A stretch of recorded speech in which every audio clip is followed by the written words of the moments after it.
Praat over minimumloon. Het gaat over de aanpassing, een wetsvoorstel die de fractie van de MAN heeft ingediend, om het minimumloon dat nu voor jongeren van 18, 19, 20 jaar nog lager is dan het officiële minimumloon, om dat gelijk te trekken met het echte minimumloon, om het maar zo te zeggen.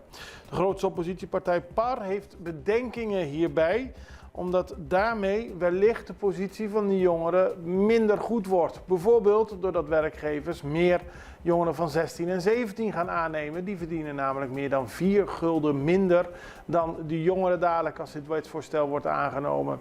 Ook kan het zijn dat werkgevers de jongeren minder uren geven. Momenteel is het minimumloon 11 gulden 28 per uur en de fractie van de MAN, en Giselle McWilliam heeft het ook bekendgemaakt, zegt dat het belangrijk is dat ook de jongeren van 18, 19, 20 jaar die werk verrichten voor een minimumloon gewoon betaald worden zoals degene van 21, 22 en ouder. Dat is eerlijker, maar er zijn dus volgens de PAR wellicht